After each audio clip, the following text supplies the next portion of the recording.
اگر میں مسجد سے نکلتے ہوئے جوتا چرا کے لے جاتا ہوں اور آرزو یہ رکھتا ہوں کہ میرے اوپر عمر بن عبدالعزیز جیسا حکمران آ جائے تو میری یہ خواہش پوری نہیں کی جائے گی، چونکہ میرے عمل کے نتیجے میں میرے اوپر حکمران مسلط کیا جائے گا۔ میں اپنے اندر جھانک کر کے دیکھوں، اپنے اندر اتر کے دیکھوں کہ میں کہاں کھڑا ہوں۔ میں اگر یہ دیکھتا ہوں کہ میرے اوپر بدترین حکمران مسلط کر دیے گئے جو ملک کو دونوں ہاتھوں سے لوٹ رہے ہیں، ملک کے وسائل کو چاٹ رہے ہیں، تو میں خود دیکھوں کہ میں کہاں کھڑا ہوں۔ جب تمہارے اوپر نااہل حکمران مسلط کر دیے جائیں تو یہ تمہارے اعمال کی سزا ہے۔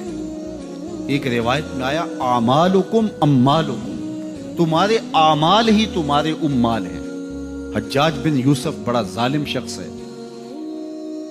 حضرت حسن بصری رضی اللہ تعالیٰ عنہ فرماتے ہیں پچھلی امت کے لوگ اپنے سارے ظالم اکٹھے کر کے لے آئیں اور ایک پلڑے میں رکھ دیں، تو دوسرے پلڑے میں ہم حجاج بن یوسف کو رکھ دیں تو ہمارا پلڑا پھر بھی باری ہوگا۔ 70,000 لوگ اس نے اپنے ہاتھوں سے قتل کیے، 90,000 لوگ اس کے حکم سے کٹے ہیں۔ بصرے کا ظالم ترین حکمران حجاج بن یوسف۔ لیکن کچھ لوگ تھے کہ جو اس کے سامنے بھی حق بات کر لیتے تھے، اگرچہ وہ بہت سخت تھا اور بات بات پہ گردن کاٹتا تھا۔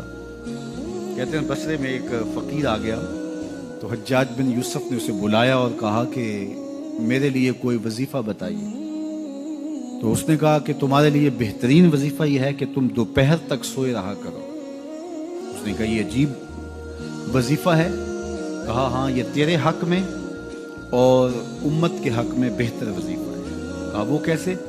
کہا تم دوپہر تک سوئے رہو گے تو اس کا نتیجہ یہ ہوگا کہ لوگ تیرے ظلم سے بچے رہیں گے اور تیرے بھی نامہ اعمال کے اندر گناہ کم درج ہوں گے، اس لیے تیرے لیے بہترین وظیفہ ہے کہ تو دوپہر تک سویا رہے۔ حضرت شیخ سعدی شیرازی فرماتے ہیں جس کے جاگنے سے اس کا سونا بہتر ہو، اس کے جینے سے اس کا مرنا بہتر ہوگا۔ بدترین حکمران بصرے کا، انسانوں کا قاتل، بات بات پہ گردن کٹوا دینے والا۔ کسی نے کہا حجاج اگر تو بچہ تھا اس وقت تیری عمر اتنی زیادہ نہیں تھی، لیکن تو نے دور عمر تو دیکھا ہوا ہے، تو اتنا ظالمانہ انداز کیوں اختیار کیے ہوئے؟ تو حضرت عمر جیسا حکمران کیوں نہیں بن جاتا؟